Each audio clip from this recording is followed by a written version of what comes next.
అడిగిందే తడువుగా ముఖ్యమంత్రి సహాయ నిధి నుంచి సాయం. చీఫ్ విప్ జీవి. లబ్ధిదారులకు సీఎం సహాయ నిధి చెక్కులు పంపిణీ చేసిన చీఫ్ విప్ జీవి మరియు మక్కెన.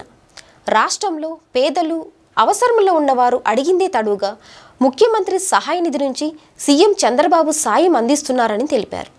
అసెంబ్లీలో ప్రభుత్వ చీఫ్ విప్ వినుకొండ ఎమ్మెల్యే జీవి ఆంజనేయులు 2014-19 మధ్య కానీ ఇప్పుడు కానీ సీఎం చంద్రబాబు అందించిన సహాయాన్ని ఈ సందర్భంగా గుర్తు చేస్తున్నట్లు తెలిపారు.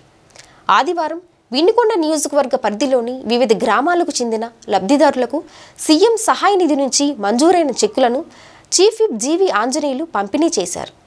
చికిత్సల కోసం సీఎంఆర్ఎఫ్కు దరఖాస్తు చేసుకున్న 47 మంది లబ్ధిదారులకు 92 లక్షల విలువైన చెక్కులు అందజేశారు. స్థానిక ఎమ్మెల్యే క్యాంప్ కార్యాలయంలో జరిగిన కార్యక్రమంలో చీఫ్ విప్ జీవి, మాజీ ఎమ్మెల్యే మక్కిన వారందరికీ మంజూరు పత్రాలను అందించారు.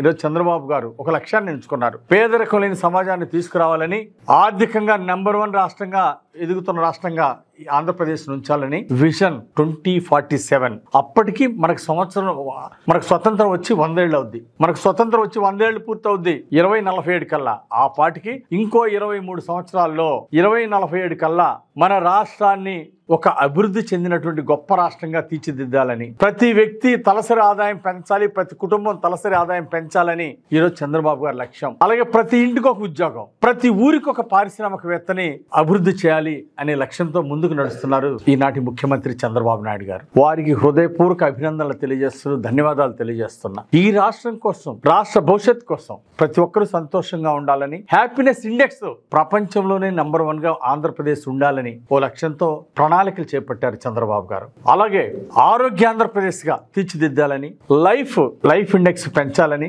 ఇప్పుడు యావరేజ్ సుమారు ఒక్కొక్కళ్ళు 72 సంవత్సరాలు ఆ విధంగా యావరేజ్ జీవిస్తూ ఉంటే జీవన ప్రమాణాలు పెంచాలని, భవిష్యత్తులో 85 ఏళ్ళు యావరేజ్ లైఫ్ అంటే 100 ఏళ్ళు పైన జీవించే వాళ్ళు కూడా ఈ రాష్ట్రంలో ఉండాలని, ఆ విధంగా ఆరోగ్య ఆంధ్రప్రదేశ్ ని తీర్చిదిద్దాలనే లక్ష్యంతో ఈరోజు చంద్రబాబు నాయుడు గారు ముందుకెళ్తా ఉన్నారు.